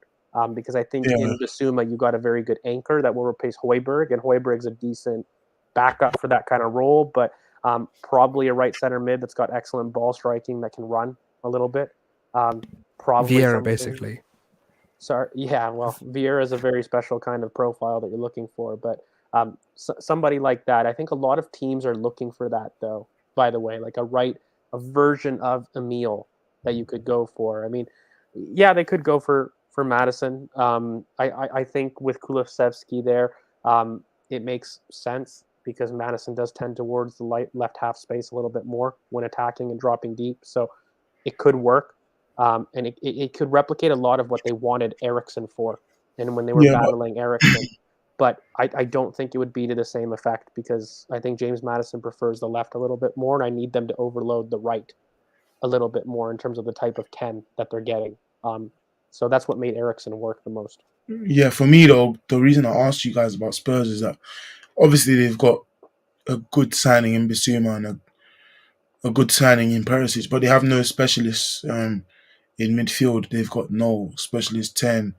They've got no specialist ball carrier. They've got um, normal midfielders that everyone would use to fill a spot in the midfield, but they're no specialty. They've got Højbjerg's not special at anything.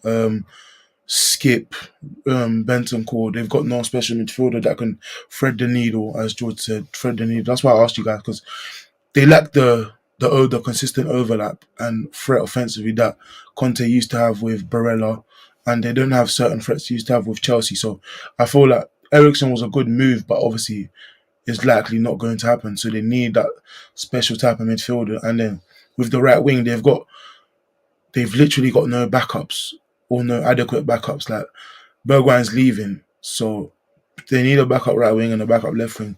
Obviously, Lucas Moura on his day is arguably the best dribbler in the world, but his day comes once a season, and that's not enough for Spurs to be the team that they all want to be or aim to be. Like they need Jesus was pretty perfect for them because that's a guy who could replicate the role of Son, the role of Kane, and the role of Kulusevski to the same to just below the level, if not the same, and in Kulusevski's case, better. So adding someone like that, and obviously Richarlison is essentially Jesus light, but not anywhere near the same technicality, but a bit more physicality. And it will be a good signing, but I think midfield is a big thing for them, and obviously centre back is something they need, apart from just Well, them Romero. sacrificing on Longley as opposed to a Javardiol or a Bastoni I think is Longley is a biggest. poor signing. It's That's the a very biggest bad mistake. signing. It's the biggest mistake that they're doing, and they're essentially spending more in the final third in an area where they're already good at. I'm a big fan of always asking, does your signings fix holes in your team that you lack right now? And if you're really strong in terms of your outlet play, which is what Richarlison is, he's a very good outlet at this moment in time. Then it doesn't really make much sense to me to sacrifice that for a very poor left center back option when you don't have great in that position. You don't have great midfielders that can thread the needle. So I think Spurs haven't addressed a big hole. Basuma is a great get. I make no mistake about how much I really like Basuma, and I rate Yves Basuma, and he can be a creative player if they've got an anchor.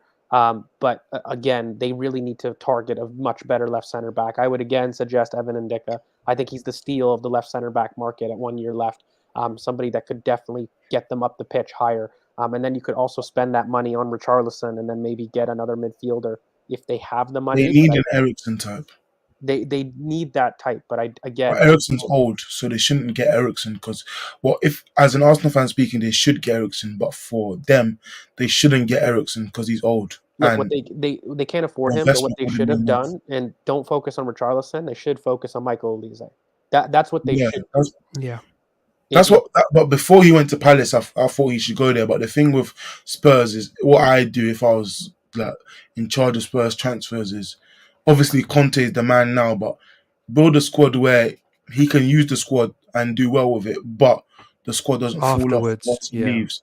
It's Because why I every love team, it's why I love Olise. Look, if you're willing to spend big on a mid-table club star player, which is Richarlison in terms of Everton. Look, I know they were relegation fodder, but that's the Lampard tax. Their squad is pretty mid-table. I would target the best in terms of the next best creative talent in the league, and Michael Olise, who will overlap for you, who will be a long-term piece, and actually is probably better than Kulusevski. And you could actually he drop. is better. Not Um, probably, he is. well, he is. I'm just being nice, but you could essentially have a better player there, and I think he would offer you more of what you need, especially with Conte. He's that perfect mix of planning for the future without Conte, but also allowing him to do the things Conte values. So Yeah. he Yeah. would be somebody of threading through the needle, overlapping as well to provide that But width. they've raised that release clause now, so it's going to be probably 65, I think, isn't it? Something Yeah, like but they're that. spending that on He's going to. Richarlison. But they're Yeah. spending that on Richarlison. Richarlison's not going for under £60 million, even I if they think were they're to more get him. looking for because of the Kane injury. They're just assuming he's going to get injured. He's just looking for another 9, and I think that Richarlison is that guy for them. If I was them, you're going to go on, Chris. No, but they need, obviously, Bissouma's a good start, but they need another midfielder who adds something special, because right now it's just general normal midfield player. Like, they're not no specialties, they're just regular players, and they need something special, whether it be ball striking, whether it be passing, whatever they're gonna add, it has to be a specialist in something, and they don't I have think that. it's creativity. Again, I keep going back in terms of what they've got, and of course, they don't have depth for a lot of these options, but they've got great outlets with excellent ball striking. What you need in that team is somebody to thread the needle. They've secured a very flat midfield, and that's why I would go all out for Michael Olise if I was Spurs. But I hate talking about them, so let's skip because I Let's don't go think it mid-table, helps. because United haven't done anything. Yeah, and All right, ultimately, I wanted to, yeah, I want to do after United. I've got something to do first with I just United, said, and then for me, some what mid-table they have, stuff. they've bought no one. They lost Malcolm Abiawai to Crystal Palace, and Lovely stuff. that was their closest link. So The Anthony and Frankie De Jong stuff. What do you guys think? Frankie De Jong they're gonna overpay for him, because obviously he's a good talent, but he's a very good talent, but he's a great talent. I hate the by narrative. himself he's not special, and they don't have the system or the players that will allow him to thrive. So he's not going to be a good signing. He's not going to be worth it for a couple of years. He's just a cheaper Pogba situation, because they won't put him in a situation to thrive. And then They Anthony, I will think not. Anthony may not even be worth the money either. The May money not. He's going to not pay worth the money. I can assure you right now. 60, He's. what is it, 60, 50 million, whatever they're going to pay for him, he won't be worth it. They should go I've for a release I've instead. talked about Anthony for over 2 years back when he was in Brazil, and I know the player very, very well. And he is somebody that is not physically ready for the Premier League. He's a project signing for the next 2 to 3 years. He's your Angel Di Maria type of player without the physicality and without the same burst on separations. So he's very, very good ball to feet. He will create a yard of space if you give him the time, but he's got no pace over long distances. So the issue that you've got with him is you can bully him off the ball and you can keep him wide very, very easily. And I think um, I think long term, Anthony will be a very good signing. You'll probably see the best of him when he's 26, 27. But that's That's a too big long gap. for A United. big, It's a The big thing is, gamble, and they're right? going to make the exact same mistake with Frankie De Jong, who I think for me is not just a good talent, he's a great talent, but you're not going to see it because they're going to do a Pogba and they're going to put him as an anchor, picking up from the center backs and ask him to lone anchor a Bruno and Van de Beek midfield. I can see it from now, and I don't understand why. But that seems to be the case that they're really doing. And Frankie De Jong without an anchor is going to be just as average as Paul Pogba without his anchor. it's the same. It's the exact same signing, but 30 million cheaper. Well, but in this market, is not the difference isn't. It's the same signing, but Chris, Paul Pogba at least had some of the physicality to do a better job, in my opinion, at the lone Yeah, anchor than Frankie De Jong would have. Frankie The De the Jong, other, you waste his talents asking him to spray without the balls. perfect situation, the young won't thrive at all. And Yeah. Pogba, you could get the start of the season in the left wing, but after a while, it will die down. But they never optimize the situation like they won't with Frankie, and then Anthony just won't be worth it. And then Timber is 5'10", and you don't. Why would you get a 5'10" centre back or you already struggle to defend set pieces?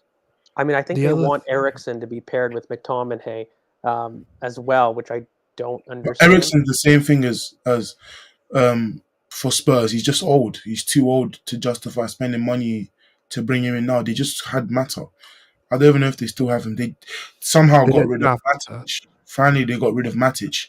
But even They let Matt. losing They let Matic, Mata do the Matic was the only Iniesta six in celebration the club. on the pitch.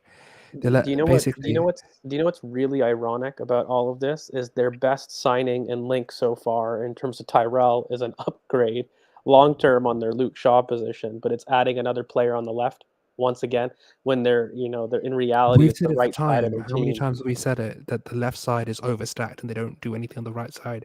They've done it for Yeah, years now. I'm not too sure what they're gonna do, but again, for me, happily overspend for Anthony. Martial was alone, right? So it's cut you off. Martial was Martial, alone. He's coming back. he's Yeah. back. He's The thing is for me, and what's happening with this United squad is quite funny. Is that again they're going for a ball to feet combination player in Anthony. The same thing they did with Sancho, and they're not giving them the overlap that they need. I mean, why would you go for Timber?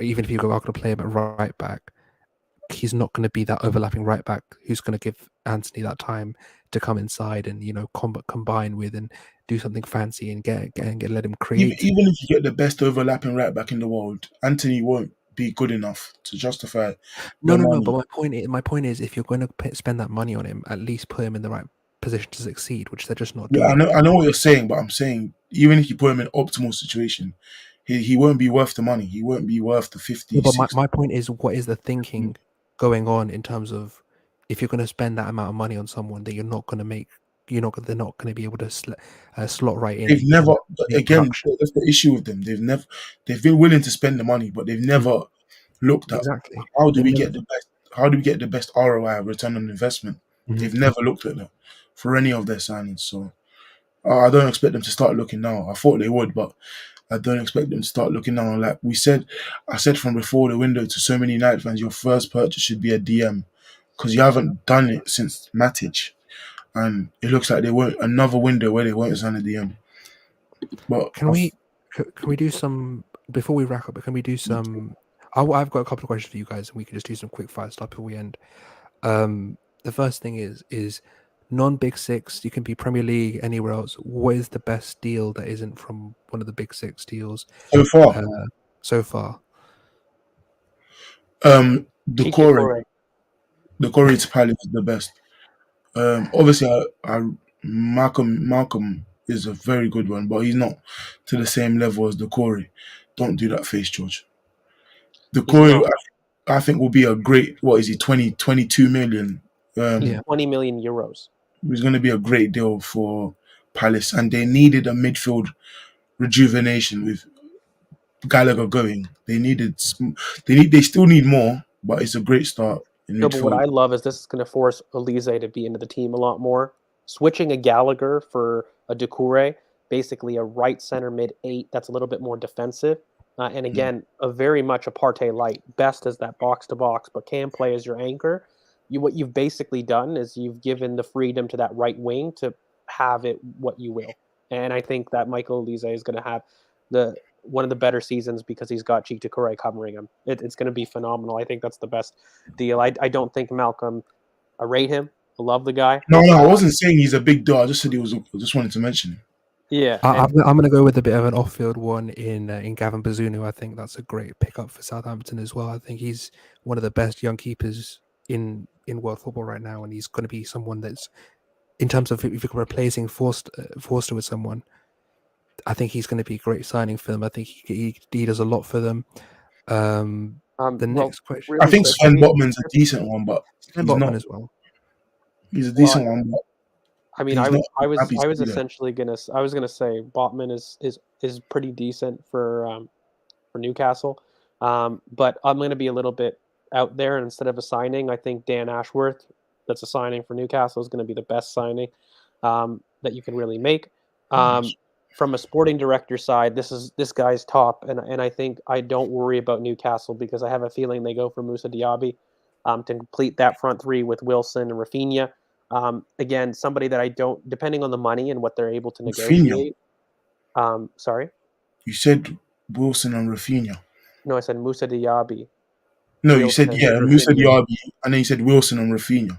Okay, sorry, I meant sorry. He's on my Right. mind, but from Yeah. Saint Maximin there, that's a front three that's really really good, complementary wise, but I think Dan Ashworth's going to be the best signing that you can make from a Newcastle perspective, long term. I don't think very many teams in the Premier League have made major moves yet, and again, it is the very start of the window. I'm sure this question, Curran, is probably a little bit better for us Yeah, at the in end of the window. In a another month. few I get weeks. it. I just thought I'd But ask. I think Doucouré is probably top right now, and then if you're going to Hugo go down the Ekitike. list, I'd probably go Dan Ashworth. What about outside the Prem? Um, I think I Mane think is a very good one. Tchouameni is a good one. Mane's excellent. Tchouaméni's phenomenal. But honestly, if Barca can renew Dembele, that's probably the best bit of business they can do under the Might go Chelsea. circumstances. He's another player. I like Kareem. I like Adeyemi at Dortmund as well. I think that's a great signing. Adeyemi, who's that? Uh, He. Well, hopefully it will be Carney to Dortmund. I don't that would want be that lovely. Just to because stop George talking about him. no, we can't have that because Carney's coming over here. But no, I look Adeyemi, he's good. What you're gonna get is I think people are gonna Schlotterbeck's very good. I think that's a good comp. That's a good one as yeah, well. somebody that we were after too, He's by the shit way, on which would FIFA. have been phenomenal. But I think Adeyemi is gonna bang only because the Bundesliga gives you a lot Shock. of room to be able to operate in. So I think Adeyemi is gonna. He's not ready. Make no mistake about it. I would have preferred him to go to La Liga just to tighten up some of the looseness that he has. Technically, I really think that he's such a good player and so explosive that he didn't need to prove what he already did to a lighter extent with Salzburg. Like you don't need to go to Bundesliga to basically replicate what you've already done in the same league, just light. But Dortmund, I think, is the platform for a youngster to get the next big move because everyone looks there. Well, platform and name. I would have to work on his actual deficiencies. I think he would have done better. He should have been La Do you, Liga do you or see Serie him? A. Because I know you love him. Moving to that center a bit more centrally, George. Do you think he does that at Dortmund? It depends on if he can gain another 5 inches. Again, when I said that, he was still quite young. So if he stays at the same stature right now, he's probably best as a wing option. But he was quite young when I felt like he could go through the middle, and I still think he can, but he needs another 5 inches. He's still quite small. I need you to be 6 foot to be able to make that transition. But Yes, in actually, height, another one. Chris. Look, it's not completed, but I'll throw it back onto Chris's because you gave me a shout for my boy, but Hugo Ekitike, that's gonna be one that absolutely is gonna be a very good deal. Do you want to talk Chris, about it, correct Chris? him. Because that's your boy. And I Yeah, know everyone says Anelka and Thierry Henry, but I did tell you I felt it was Anelka. very, very Anelka. we spoke about this like 8 Right. months ago or something. Yeah. Long time ago. But yeah, he's special. One thing I hate about him is this penalties. He shouldn't be allowed to take them. But apart from that, I think he'll be a very, very he's a superstar level talent. Probably one of the best talents to come out of France. I think he'll be special for Newcastle just to allow him to build because they've got Chris Wood, Wilson, decent or good level strikers for him to learn off and will allow him to bridge in. Like there's no pressure for him to immediately start. Just like obviously he's not the same name as Haaland, but he has all the pressure to start right now. Like he has no choice. So to have those alternatives will be beneficial. But I think he's a pacey, very good dribbler, decent ball striking. He's not special ball striking. I think his passing will improve, but the thing is, or what the Thierry thing happened is that Thierry just exploded physically. That obviously technically he was one of the best players in the field, but he was so explosive and so strong physically that he didn't But that's always not need to Hugo use his. personally. Yeah, that's what I'm saying. He didn't always need to use his technique. So Thierry would I just think bounce off defenders. Hugo will be forced to improve his passing a lot more Mm. than a guy like Thierry would, or Thierry needed to. But it's why I see very much Anelka in him because he will drop deep. He will run the channels. He's extremely good at inventing dribbles in a sense. Like the best of Hugo in flight is essentially you give him freedom of the channels to run, and you let him wreak havoc on your back line. Don't let him pin back. Callum Wilson role. Yeah, like an outlet, but somebody that can also run the channels very effectively. He won't pin back people, but that's why I really compare him to Anelka. And anybody that saw Anelka in his pomp, like it's high praise, and I hate doing it, but he's very, very similar to that type of player. If you had to do it, but yeah, I think he's probably the most exciting one for me if he was to complete a move. I don't think he wants Newcastle. I think he wants better. None of them do. But he None might of go them to actually do, he yeah. might go But to it's the PSG. best. Like you should have seen Sven Botman walk in. He wasn't happy apparently, but yeah, it's the best move to get a big platform because everyone's watching and you're gonna get good money. Which is crazy. I don't understand it. Like, why not move to somebody like Newcastle where you may not enjoy the name, but you get the exposure that the Premier League does? Like, it's the Have best. you been to Newcastle, George? It is. No, but it It is doesn't matter. bleak. I'll live in a It's shithole if bleak. I get the platform to really show Yeah, that's myself. what I'm saying. That's why they're going though. Like Yeah. Botman going, despite not wanting to be there. Chris, you've been, right? Yeah, it's not the It's best bleak, place to be. man. It's But it's a good place very as a player now. Everyone's looking at what's Newcastle gonna do. Who's gonna be the guy for Newcastle? So to get a move there is very big. yeah. Shall we address the elephant in the room before we go? I think because I think that's the last question. I think we've had a lot of Tielemans Oh. replacement comments, Fabian Ruiz, Serge Gnabry rumors. All three of us have been saying full time that Serge would be an option. I think Serge is, I think, the option now. I made a think. poll back in April before there was any links for the very purpose of this. I Yes, think if you we're talking did. about left centre mid, I know who George would want Awa or Carney at left centre mid, right? I think Yeah, and Fabian Ruiz. I have yeah, talked Fabian about Ruiz Fabian is for me. Ruiz as like a really good cut price deal. I think Fabian for me. I think because of the what the thing is um with Fabian, I feel like he's a bit more further along in development wise. I think there's so much. I think we all three of us know what he brings to the table, and he brings a lot in terms of what he could do for us in that left centre mid role, in that high eight role. I think he does his thing, but for me, Fabian is someone who is ready. I think he's willing to make that move, and if I just if can't it, do another left My footer. issue with him is he's left footed. Yeah, you can't do another left footer, and that's why Awar This is the becomes thing. super attractive in terms of that role. But again, I've always felt from the left center mid role, I hate pushing back, but guys, I think we've made a decision to go final third this window, and we will address that the following window. I don't know if Mateus Nunes from Sporting gets done from City. I I think think they're gonna focus. I swear Wolves are in for him now.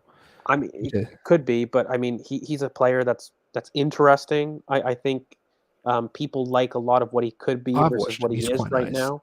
And he is quality, but I don't know if it's somebody that I would spend right now. And again, I must say, with 85 million pounds left, how do I maximize after getting an inverted left back? I do think it's Martinez. I don't buy this idea of United being a big competition, but let's say you have 85 million pounds left.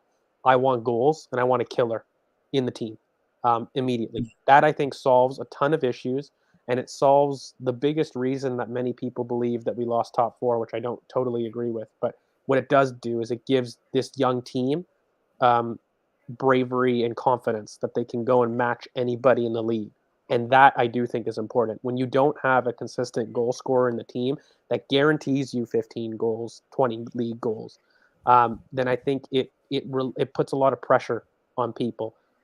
So I There's think no such thing as definites though in this window. There's no such thing. We just saw Raphinha was pretty just much saw with definite. Raphinha. This I is my think thing. Tielemans is very linked to a Raphinha type signing. So if you're going to go back for a touchline winger replacement, insert whatever name you'd like there, then you probably go for a short-term midfielder.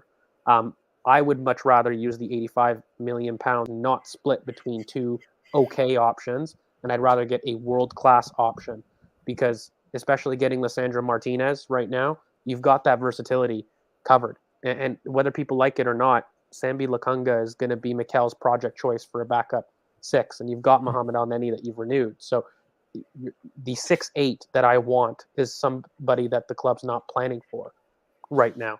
So I'd rather use that 85 mil to maximize getting a killer up top, which is really what's going to save you a lot of points and a lot of confidence with the team. And additionally, it's a response to Haaland and Nunez. I keep repeating myself. If we want to become title challengers in the next 2 to 3 years, I think we can do it sooner. but I'm using it facetiously. If you want to become a title challenger in 2 to 3 years, you're going to have to compete with their choices of Haaland and Nunez.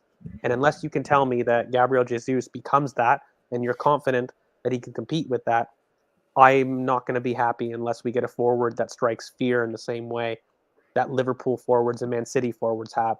So this has been a question that kept going on. Osimhen. Look, Osimhen is a different caliber of striker. I love Dominic Calvert-Lewin. I think he's a very good alternative in Plan B, but Osimhen is the elite version of what you're getting for a physical striker. Dominic Calvert-Lewin is very game state specific. So he's very good in what he does, but he's not going to give you the same explosion that an Osimhen would, and neither would he give you the same fear. I think they give you a lot of similar things: aerial ability, running the channels, ability to be a backboard. I think Dominic Calvert-Lewin's a lot better pinning center backs than Osimhen I think would. Osimhen is underrated though, on the ball, because I feel like obviously Well, he's got And a he great drops first into the touch. areas we need as well. He He's drops got a left. he's got a better first touch than people give him credit for. than Osimhen. Tammy, for example. Yeah, but what he doesn't do is he can't turn and face.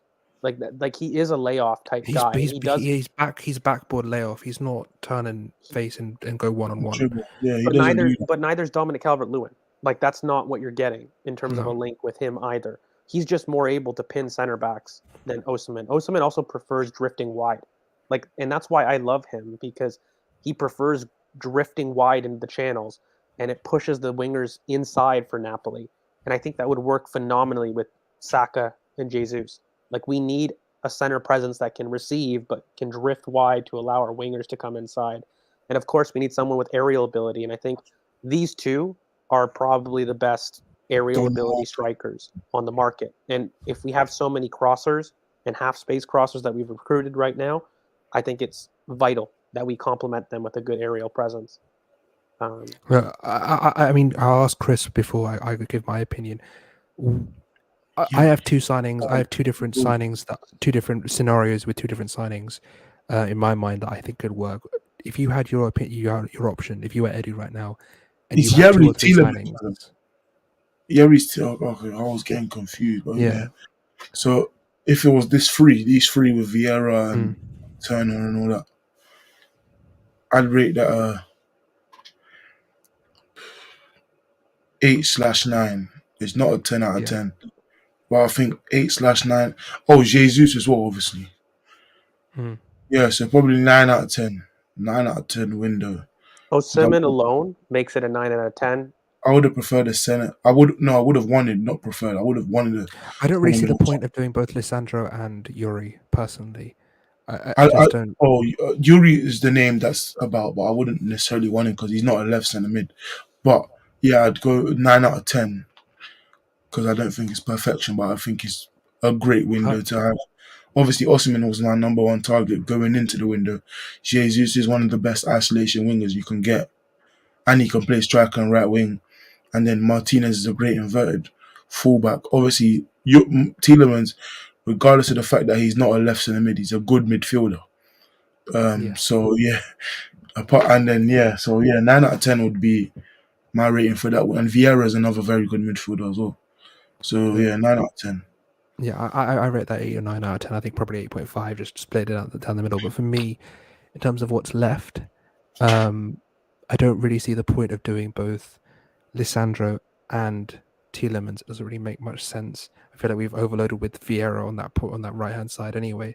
If we're bringing in Tielemans for that left hand side space, I don't really get it. But if you want to do it, great. For me, I would do either Martinez and Osimhen, or if you can't get either one of the two, so you can't get Osimhen, do Gnabry as your combo winger option, and if you can't get Martinez, do Zinchenko, because he can also be an actual left centre mid.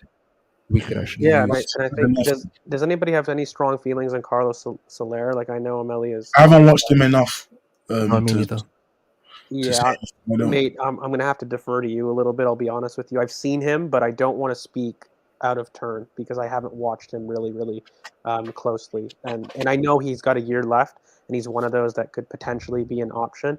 But from what I remember, He's definitely in that running profile. I just don't know if he's got the defensive nous running the other way for what we would need if you're assuming that Vieira and Odegaard could be options at right center mid in addition to Partey. Like I think that left center mid needs to be somebody that's a little bit more box to box if you're going to assume Vieira is going to be your final third of the three.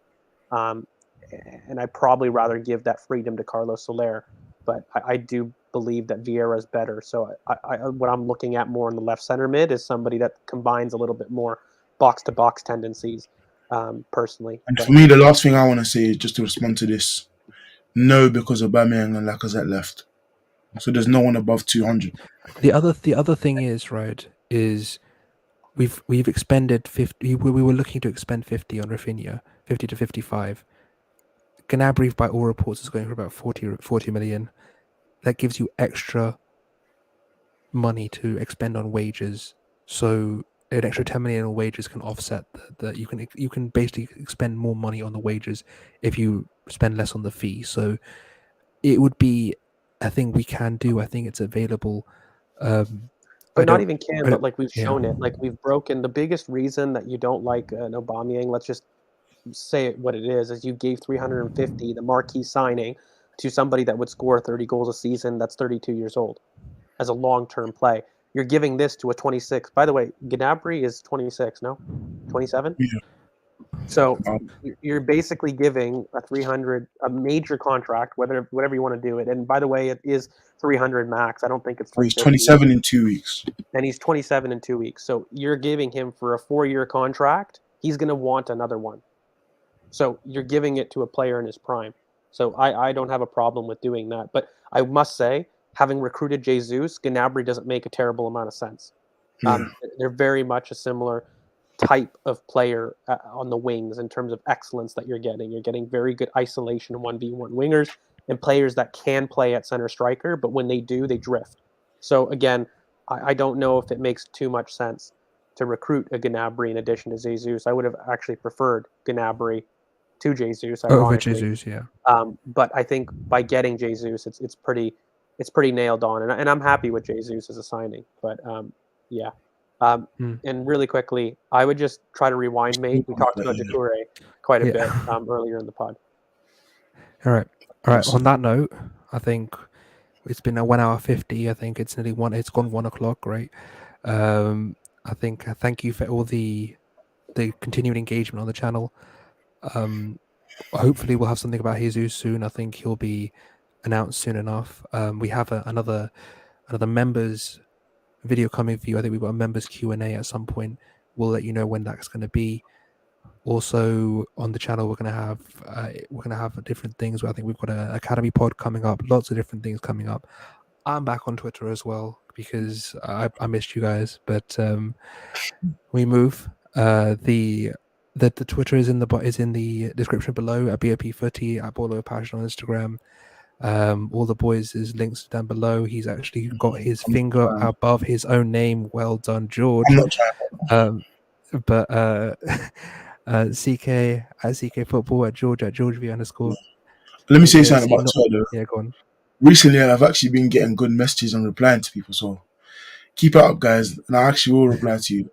I've been replying a lot more recently, but in the past I was a bit aggy to you guys, but now I'll reply a bit calm because we're kind of good right now, so no one's saying any bad things because they're probably having the best, most proactive window we've had in years.